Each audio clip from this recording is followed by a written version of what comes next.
அஸ்ஸலாமு அலைக்கும் வரஹ்மத்துல்லாஹி வபரகாத்து. பொதுவாக நம்மளுடைய வாழ்க்கைங்கிறது ஒரு நிச்சயமற்ற ஒரு வாழ்க்கை. இன்று நாம் சந்தித்த அந்த நபர் நாளைக்கு இருப்பாரா இல்லையாங்கிறது நம்மளுக்கே தெரியாது.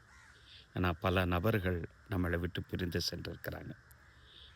என்றாலும் நம்மளுக்கு மத்தியில் அந்த வெறுப்புக்கு மட்டும் பஞ்சமே கிடையாதுங்க. இருக்கிற காலத்தில் நம்ம வெறுப்போடு இருந்துடுறோம். இறந்ததுக்கு பின்னால் அந்த வெறுப்புக்காக வேண்டி நம்ம வருத்தப்படுறோம். அந்த வருத்தப்படுவதில் எந்த புண்ணியமும் கிடையாது. சுனன் அபுதாவுதில் தொடர்ந்து ஒரு 3 ஹதீஸுகள் இது சம்பந்தமாகவே வரும். நபித்தோழர் அபூ ஹுரைரா ரலியல்லாஹு அன்ஹு அவங்க அறிவிப்பாங்க, லா யஹில்லு லி முஸ்லிமின் ஐயஹுஜர் அஹாஹு ஃபோக தலாஸ்.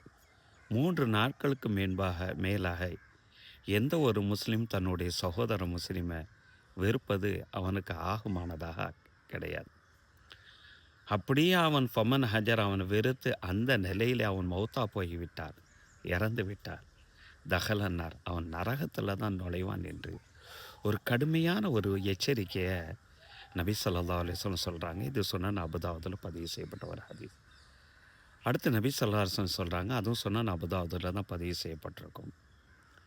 ஒரு மனுஷன் 3 நாட்களுக்கு மேல் என்ன ஒரு வருஷ கணக்கில் அவன் பேசாமல் இருந்தான்னு சொன்னால் அவன் எப்படிப்பட்ட ஒரு பாவத்தை செஞ்சான் தெரியுமா?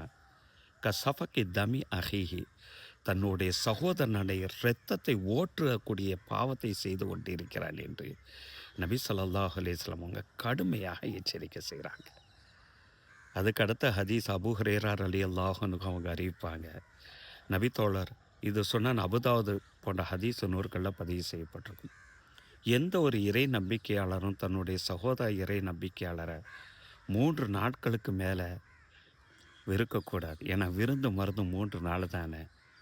ஏன்னா மனிதர்களுக்கு வந்து பிரச்சனை ஏற்படுவது, மனக்கசப்பு ஏற்படுவது சகஜம்தான். அது 3 நாட்களுக்குள் தீர்க்கப்பட்டு விட வேண்டும். ஃபைன் மர்ராத்துபி அந்த 3 நாள் கடந்து விட்டது என்று சொன்னால் அவர் தன்னுடைய சகோதரனை பார்த்து சந்தித்து சலாம் சொல்லட்டும். அந்த சந்தித்து சலாம் சொல்லக்கூடிய அந்த காலகட்டங்களில் தன்னுடைய எந்த சகோதரருக்கு சலாம் சொல்கிறாரோ அவரும் பதில் சொல்லிவிட்டார்.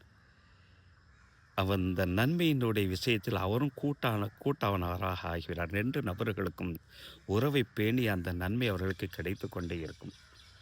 ஒரு கால் இவர் சலாம் சொல்லி அவர் பதில் சொல்லவில்லை என்று சொன்னார், அந்த குற்றத்தில் இருந்து இந்த சலாம் சொன்னவர் மீண்டு விடுகிறார் என்று சொன்ன நபி ஸல்லல்லாஹு அலைஹி வஸல்லம் வஹரஜ அவர் விடுகிறார் மின் ஹிஜ்ரின் முஸ்லிம். ஸோ ஒரு சகோதரன் முஸ்லீமை வெறுக்கக்கூடிய அந்த பாவத்தை விட்டும் அவர் வெளியாகி விடுகிறார் என்றார்கள் நபி அவர்கள்.